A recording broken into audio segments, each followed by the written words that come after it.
Hey, what's up guys, it's Fish here and welcome back to some more Seven Kingdoms Total War. We are back once again as Jon Snow goes beyond the wall with an army of 4,000 brave Stark soldiers, or I guess I should just call them Northmen. We've got Hornwoods in there, we've got Manderley and we've got Glover, and they are up against a huge army of 12,500 undead whites, meaning that we have over 17,000 soldiers in this engagement. It's going to be absolutely crazy. I can't wait to see if Jon Snow's Northmen will hold the line. I'll get onto the scenario in a bit more depth in a second. I just want to say, quick spoiler, that if you guys, or spoiler alert, if you guys have not seen Season 7 yet, then I recommend, or the latest episode, which I believe is episode 5, I recommend you guys skipping this video and just coming back to it when you have watched it, just in case I mention any spoilers which will be in the video, any videos which may relate to the actual season itself. So cool, that's a little spoiler warning out the way. So the actual scenario, obviously Jon has just gone beyond the wall now with his band of merry men. Well, this scenario is a little bit different to that. I wanted to make it, the White Horde has arrived. Jon Snow's already got his information from going beyond the wall, and now he knows that his Northmen have to stand here to buy the other lords of Westeros enough time for them to prepare the defenses. So Jon has almost sacrificed the north for the rest of Westeros to survive, or at least sacrificed these 4,500 soldiers. Almost kind of like what Robb and Jaime have done, cut off the arm to save the body, and Jon Snow is more than happy to make that sacrifice if he is to lose. However, if we take a look at the balance of power, we can see it's heavily in the favour of the undead and the whites, who are currently just surrounding the position of Jon Snow up on this hill. However, the men of the north are very sturdy. They can definitely outpower the whites in combat 1v1. Unfortunately, that's not going to be the case in this battle. So what we'll do is we'll quickly take a look at all the units, and then we'll jump straight into the engagement as the undead do just slowly move towards this position. So on the front line, we have the guardsmen of House Stark. These guys heavily armored, very, very ready to do battle and give their lives for Jon Snow. Then on this far right flank, we have House Manderley submitting some more heavy infantry. I believe they gave us around about 500 heavy infantrymen in this battle, obviously leaving some back to defend their homes. House Manderley being probably my favourite northern house. That line from the books always just gave me goosebumps when the main guy is like, I can't remember his name, I've completely drawn a mind blank, is like, the North remembers, Master Davos, the North remembers. It is just such an awesome line, and the way it is put in the books, I think is just spectacular. But we have some more northern Stark guardsmen spearmen back here. These guys are again going to be holding back in a nice defensive testudo. Then we have House Hornwood. They've gone ahead and dispatched, I believe, around about 300 men to this army. These guys are going to be holding the back lines. Then we have the House Glover supplying, I believe, around about 300 pikes to the army. And then finally, we have Jon Snow himself, who is currently on horseback, but don't you worry, he will be dismounting very, very soon. We have obviously Jon Snow, yeah, obviously on horseback. And I always feel like they've done a great job at modelling these characters. Like, all the characters look absolutely amazing. We also have a catapult, and I believe that's all the houses, and obviously some Hornwood archers. I think they actually gave us around about 600 archers, which is pretty crazy. Lots of them. Then if we look at the quick undead army, before this battle does arrive, there's only 2 units for the undead at the moment, or the White Walkers. We have this ancient White Horde, which pretty much is just, all the flesh is just decayed from the bodies. They still have a weapon and some armor, but they're basically just skeletons. And then we have these kind of more fresh whites. I'll try and find a better looking unit. Here we go. We have kind of these ancient White Hordes, which again are a bit like, obviously more modern than, say, the skeletons. They have only recently been turned, so you see their skin is turned blue because of the cold, but they still have shields and weapons and stuff all around them. I also really like this. I'd love to see like a Stark shield on one of these guys. I assume this was once a Stark shield because it's the same design as the Stark shield. Lots of the armor and stuff taken from the other houses, I think would be really, really cool. So I believe the battle is just about to get underway. I will obviously cut it to when the battle does start, but you can already see the undead have completely surrounded this position, and Jon Snow is about to be in quite a lot of trouble. The fighting has begun. Jon has launched his catapults off towards the enemy ranks, trying to do as much damage to them as he can before they do get close into combat. All the fire arrows have been unleashed from the Hornwood archers as well. They're going to be finding their mark, burning quite a few of these whites alive. However, They're going to need every single arrow they can literally muster. Another catapult here, sending the whites flying. That was awesome. But the infantry lines are already about to clash as the whites just start using their sheer numbers to descend upon the Stark infantry. And look how many Stark infantry have already gone down. My God. That is pretty scary. Luckily, they do have some archers coming overhead. That's going to be a great little volley in there. But the undead are just literally moving in bit by bit. You can already see them starting to break up the Stark line. It's going to be a hard fight for Jon Snow, but it definitely does not mean that he is, there's no way in him winning this battle. If you've seen any of my previous battles using these factions, the whites can be defeated. I've managed to defeat them with the help of Pixelated Apollo. I was also thinking of making this into a part 2 battle as the whites and the Starks just face off against one another. The Starks not wanting to leave their fortified position and the whites just waiting for the command just to move forward, which I'm sure will be coming very, very soon. And there we have it, the charge coming in against the Stark line. But yeah, as I was saying, I was thinking about making this into a part 2 battle. As I said, the scenario is very much that, Jon Snow has gone beyond the wall to hold up the Northern Army, or hold up the army of the dead, to allow everyone else to prepare and get their forces ready for the final battle against a huge undead army. So would you guys like to see a combined force of like Targaryen, what remains of the Northern houses, the Vale, the Riverlands, all coming together in an epic 4 vs 4 battle against 4 armies of undead? The battle will be a massive 20,000 soldiers, which means we might get a bit of lag. But I mean, we've currently got 20,000 soldiers fighting in this battle right now, and it's not that laggy if I'm honest. So because of that, we can maybe push it to 20,000 as long as people are smart with the way they do form up their units. And yeah, just let me know if you guys want to see that. If you do, let me know in the comments down below, and obviously by dropping a like. If this video gets past 500 likes, I will do that battle again. And if not, I'll probably just continue on doing more Game of Thrones battles, but just leave this scenario as a one-off. But yeah, do let me know, because I would be really, really interested to find out what you guys think.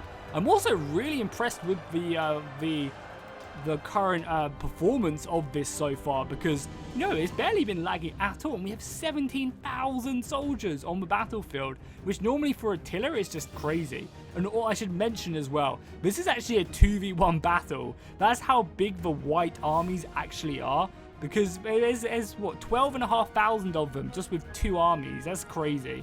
So we can have some pretty insane battles. But if we go back to the battle, I've kind of been waffling on about all this stuff. We can just see the sheer amount of undead just surrounding them. If I press K, you can really start to see all their numbers starting to come in. They're attacking every part of the fort.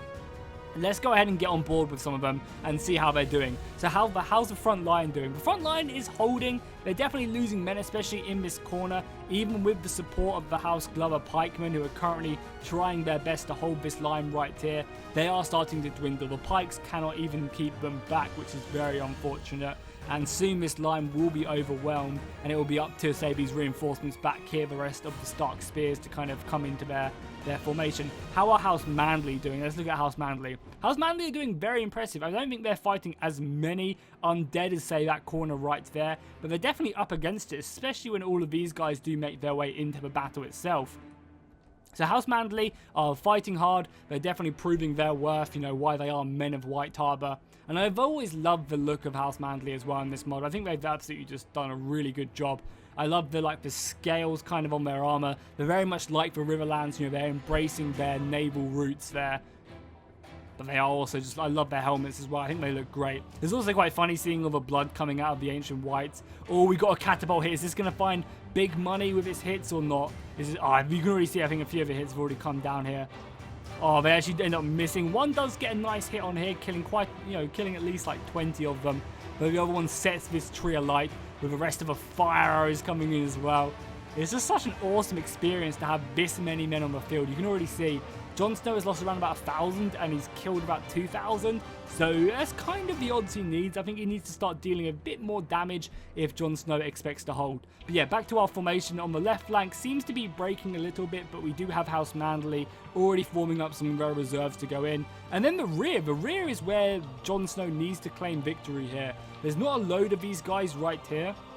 And if he can use House Hornwood, which is exactly what House Hornwood are doing, just to break these guys away, and then you can kind of use these forces back here to reinforce the lines which are breaking. So hopefully House Hornwood can continue to fight. They definitely proved their worth in the Battle of the Bastards. That, however, is not the best sound, as our right flank does start to collapse in. We do obviously have House Manderley, who are immediately being dispatched to come in here and stop the Whites advancing. Our House Hornwood archers are retreating back.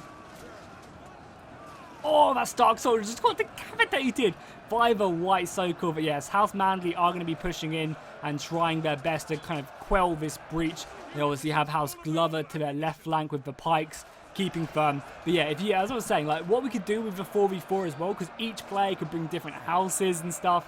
I think it could be really a lot of fun to have these scenarios. Also, just feel free to give me scenarios in the comments down below as well of just, you know, scenarios you want to see. I'm always looking in the comments, and if you want to be a part of these scenarios as well, make sure to join my Discord. But we can really see the undead Whites are making their way through the gaps left in our formation. More Starks are coming over to this far left flank to try and breach the hole, but we definitely need more men here. I think some of the archers are even going to have to come in as more House Stark soldiers retreat. There is no retreat, guys. If you lay here, you'll just die. There is no escape unless you hold them. A White Horde. I love the way how they're just all exhausted and on the ground. They very much look like the undead Horde, waiting for their commands to be given. I think that's a very, very good look. And here we go. Jon Snow has had to be committed into the back ranks. He has noted that the only way that there's even an escape route, because maybe Jon Snow will survive this battle, but he knows they are currently surrounded by the enemy forces. Oh, that looks beautiful. Look at that right now. Absolutely horrific, the amount of soldiers pouring in. But Jon Snow knows he's probably not going to win this battle, so he needs to create an escape route for his men to escape, whilst the rest of them just try and hold firm, because the entire central right flank has just completely collapsed in. There's a catapult crew and House Manderley and House Stark holding for as long as they physically can, as the undead just so many of them just pouring in. Look at them, it's just endless. So Jon is trying his best to break out this back flank. If he can go ahead and clear these guys out, he can have a nice stream of his men who are currently retreating from the battle can escape through this. But right now, there is no way for them to escape. Let's see if we can find Jon on the battlefield. We'll slow-mo it just whilst I'm looking for Jon, because you can spend like literal like tens of minutes looking for the characters. It's so annoying that there's no like zoom to general button on this. Is zoom to general there. Oh, we actually found him right away. There is Jon Snow right there with his men. He actually has Longclaw as well, which is really cool to see. They went into that much detail in this mod, adding in Longclaw, his Valyrian steel sword. It's a real nice addition. So Jon Snow's elite bodyguard unit is currently fighting here, and again they are breaking forward. Look, they've made a gap right here. There's a few Whites still left remaining, but House Hornwood have stayed true to their oath and are defending firm, unlike, you know, what it looks like is happening in the TV show, which is unfortunate. I won't get into that too much. Again, I don't want to spoil. If anyone's braved the spoilers in this episode, I don't want to go ahead and jump in and start, you know, ruin it for you guys. The fire arrows are still coming in. They just need to work double time. They need as many archers as possible. There's also a few siege battles as well, because I'm thinking about doing a siege. There's this cool siege map which is by a river. Unfortunately, I don't think snow works on it, so we can't maybe have that. But I think I might maybe doing, you know, a Battle of Eastwatch, and not having the wall there, but having, you know, everything else, which could be kind of cool. There's a lot of stuff which I can definitely do with this mod. I'm definitely going to be embracing it whilst Game of Thrones is still on, because you guys seem to be absolutely loving it right now, and I want to make it as enjoyable for you guys as possible, you know, give you guys as much Game of Thrones action whilst it still remains. So while we zoom out once again, we can see that our far left flank is broken. House Manderley are still doing okay here. They have a few brave soldiers still fighting against the Whites, decapitating them, slicing off their heads, kicking them to the ground. That's so awesome. But with Jon Snow's horses have routed. There's a few House Manderley still remaining, but the undead horde will be following suit very quickly. Again, a few House Manderley soldiers holding. Some of the House Hornwood archers are getting actually pushed, so completely surrounded right now. They're not going to go down without a fight. We go back to normal speed. Again, we can just see there's a few, you know, brave pockets of resistance, but this does not look like it's going to be a victory for Jon Snow whatsoever. But his objective here wasn't to win the battle. His objective here was to slot the enemy forces and try and take down as many of them as possible without going down. You can see he's down to 600 men, whereas the undead are down to 7,000. So I think in all, once they end up raising up the dead from they've killed all the Stark soldiers and the men who have routed, Jon Snow would have killed about 1,000 of these White Walkers, which isn't, I guess they're not White Walkers, 1,000 of the undead. And now we can see Jon Snow's last stand up here. We'll get on him because he does actually fight, which is really cool.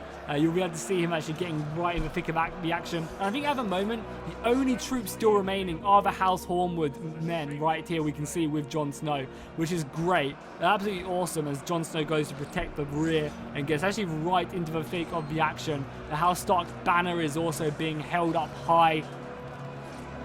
Westerois will know of the sacrifice Jon Snow made this battle. And he's actually taking down a few Whites as well with Longclaw. As many as he can, his bodyguard are around him, fighting hard. I always feel like seeing the Stark bodyguardman, it always reminds me of when Jaime Lannister and Ned Stark fight. I think I was like, oh, there you go, Jon Snow has been slain. However, he's resurrected. The Lord of Light does not see his end today, and Jon Snow is resurrected after being capped in the neck with a sword. That was such a funny ending, and make sure to let me know what you guys thought of that ending in the comments down below. I thought that was hilarious. We were watching it in battle, and he was like, oh, someone I was playing with, we were playing on the Discord, and was like, oh no, Jon Snow has been killed, and then all of a sudden he just is immediately resurrected. That was just so awesome. The Lord of Light has more plans for Jon Snow, and I'm sure he escaped this battle ready for the next one if you guys get this video to 500 likes. So let's see what the Stark men managed to do and what house really proved their worth. So all of House Stark infantry doing nice. Jon Snow himself getting 343 kills. I believe that was the most kills out of anyone, even more than the catapult.